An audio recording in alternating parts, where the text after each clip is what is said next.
Hello friends, ओम श्री गणेशाय नमः। जय श्री कृष्ण। आप सभी का स्वागत है आपके अपने यूट्यूब चैनल पर।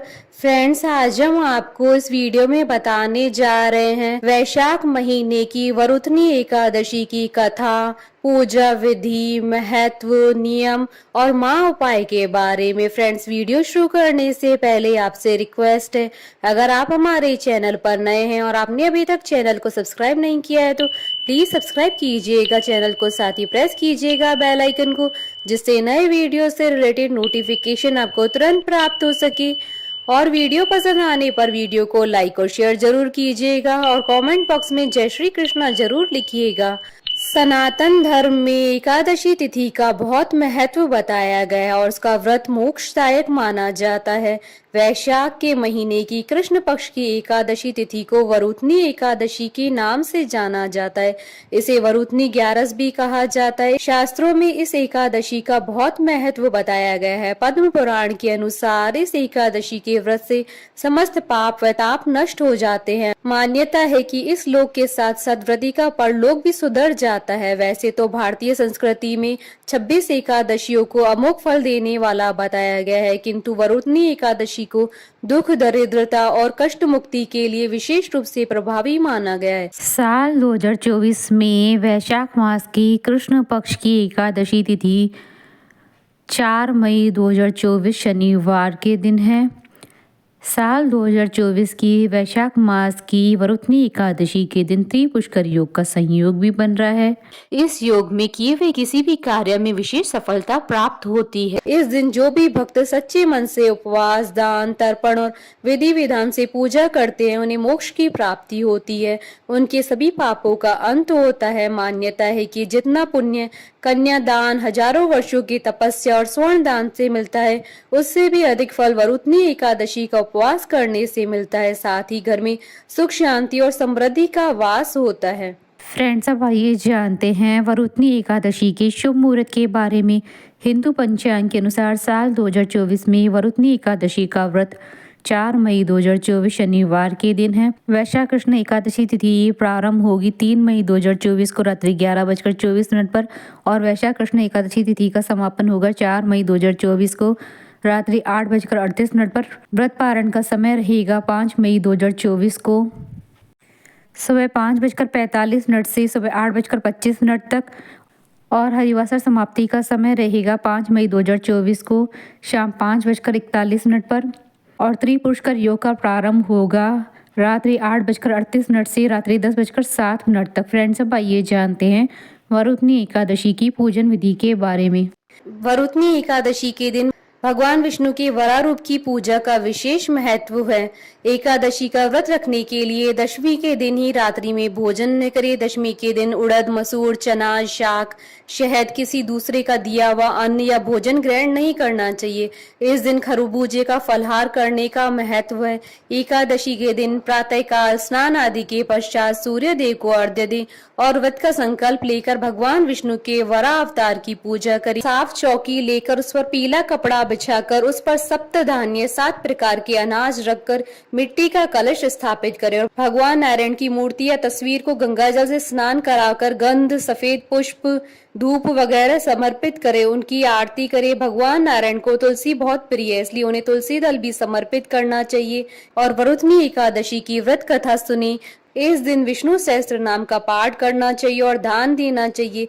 इस दिन दान का विशेष महत्व होता है। द्वादशी के दिन किसी योग्य ब्राह्मण को भोजन करवाकर दान दक्षिणा देकर व्रत का पारण करें। फ्रेंड्स, अब आइए आरंभ करें वरुथनी एकादशी की व्रत कथा। अर्जुन ने कहा, हे प्रभु, वैशाख माह के कृष्ण पक्ष की एकादशी का क्या नाम है, उसका क्या विधान है और उससे किस फल की प्राप्ति होती है, सो कृपा पूर्वक विस्तार से बताइए। अर्जुन की बात सुन श्री कृष्ण ने कहा, हे अर्जुन, वैशाख माह के कृष्ण पक्ष की एकादशी का नाम वरुथनी एकादशी है। यह सौभाग्य प्रदान करने वाली है। इसका उपवास करने से प्राणी के समस्त पाप नष्ट हो जाते हैं। यदि इस उपवास को दुखी सधवा स्त्री करती है तो उसे सौभाग्य की प्राप्ति होती है। वरुथनी एकादशी के प्रभाव से ही राजा मानधाता को स्वर्ग की प्राप्ति हुई थी। इसी प्रकार दुंद कुमार आदि भी स्वर्ग को गए थे। वरुथनी एकादशी के उपवास का फल 10 सहस्त्र वर्ष तपस्या करने के फल के समान है। कुरुक्षेत्र में सूर्य ग्रहण के समय जो फल एक बार स्वर्ण दान करने से प्राप्त होता है, वही फल वरुथनी एकादशी का उपवास करने से प्राप्त होता है। इस व्रत से प्राणी इस लोक और परलोक दोनों में सुख पाते हैं, वह अंत में स्वर्ग के भागी बनते हैं। हे राजन, इस एकादशी का उपवास करने से मनुष्य को इस लोक में सुख और परलोक में मुक्ति की प्राप्ति होती है। शास्त्रों में कहा गया है कि घोड़े के दान से हाथी का दान श्रेष्ठ है और हाथी के दान से भूमि का दान श्रेष्ठ है। इनमें से भी श्रेष्ठ तिलों का दान है। तिल के दान से श्रेष्ठ है स्वर्ण का दान और स्वर्ण के दान से श्रेष्ठ है अन्न दान। संसार में अन्न दान से श्रेष्ठ कोई दान नहीं है। अन्न दान से पितृ देवता मनुष्य आदि सब तृप्त हो जाते हैं। कन्यादान को शास्त्रों में अन्न दान के समान बताया गया है। वरुथनी एकादशी के व्रत से अन्नदान तथा कन्यादान दोनों श्रेष्ठ दानों का फल मिलता है। जो मनुष्य लालच वश कन्या का धन ले लेते हैं या आलस्य और कामचोरी के कारण कन्या के धन का भक्षण करते हैं, वह प्रलय के अंत तक नरक को भोगते रहते हैं या उनको अगले जन्म में बिलाव योनि में जाना पड़ता है। जो प्राणी प्रेम से तथा यज्ञ सहित कन्यादान करते हैं, उनके पुण्य को चित्रगुप्त भी लिखने में असमर्थ हो जाते हैं। जो प्राणी इस वरुथनी एकादशी का उपवास करते हैं, उन्हें कन्यादान का फल प्राप्त होता है। वरुथनी एकादशी का व्रत करने वाले व्यक्ति को दशमी के दिन से ही कांसे के बर्तन में भोजन करना, मांस, मसूर की दाल, चना, कौंधो, शाक, शहद, दूसरे का अन्न और दूसरी बार भोजन करना, इन सभी वस्तुओं का त्याग कर देना चाहिए। व्रती को पूर्ण ब्रह्मचर्य का पालन करना चाहिए। रात को सोना नहीं चाहिए, अपितु सारा समय शास्त्र चिंतन और भजन कीर्तन आदि में लगाना चाहिए। दूसरों की निंदा तथा नीच पापी लोगों की संगत नहीं करनी चाहिए। क्रोध करना, झूठ बोलना भी वर्जित है। तेल या अन्न भक्षण की भी मनाही है। हे राजन, जो मनुष्य इस एकादशी का व्रत विधि पूर्वक करते हैं, उन्हें स्वर्ग लोक की प्राप्ति होती है। अतः मनुष्य को निष्कृष्ट कर्मों से डरना चाहिए। इस व्रत के महात्म्य को पढ़ने से 1 सहस्त्र गोदान का पुण्य प्राप्त होता है। इसका फल गंगा स्नान करने के भी फल से अधिक है। इसकी महात्म्य की कथा मैं आपसे कहता हूँ। प्राचीन काल में नर्मदा नदी के तट पर मानधाता नामक राजा राज्य करते थे। वह अत्यंत दानशील तथा तपस्वी थे। एक दिन वह जंगल में तपस्या कर रहे थे, तभी न जाने कहां से एक जंगली भालू आया और राजा के पैर चबाने लगा। राजा पूर्ववत अपनी तपस्या में लीन रहे। कुछ देर बाद पैर चबाते चबाते भालू राजा को घसीटकर पास के जंगल में ले गया। राजा बहुत घबराया, मगर तापस धर्म अनुकूल उसने क्रोध और हिंसा न करके भगवान विष्णु से प्रार्थना की। करुण भाव से भगवान विष्णु को पुकारा।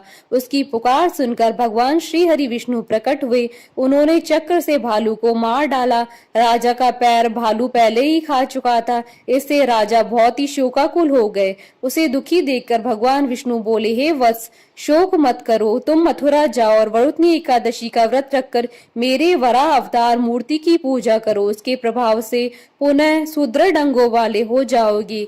इस भालू ने तुम्हें जो काटा है, यह तुम्हारे पूर्व जन्म का अपराध था। भगवान की आज्ञा मानकर राजा मानधाता ने मथुरा जाकर श्रद्धा पूर्वक वरुथनी एकादशी का व्रत किया। इसके प्रभाव से राजा शीघ्र ही पुनः सुंदर और संपूर्ण अंगों वाला हो गया।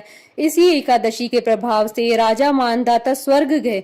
जो भी व्यक्ति भय से पीड़ित है, उसे वरुथनी एकादशी का व्रत रखकर भगवान विष्णु का स्मरण करना चाहिए। इस व्रत को करने से समस्त पापों का नाश होकर मोक्ष मिलता है। कथा सार, सौभाग्य का आधार संयम है। हर प्रकार संयम रखने से मनुष्य के सुख और सौभाग्य में वृद्धि होती है। यदि प्राणी में संयम नहीं है, तो उसके द्वारा किए गए तप और त्याग व भक्ति पूजा आदि सब व्यर्थ हो जाते हैं। फ्रेंड्स, अब आइए जानते हैं एकादशी के दिन किए जाने वाले महा उपाय के बारे में।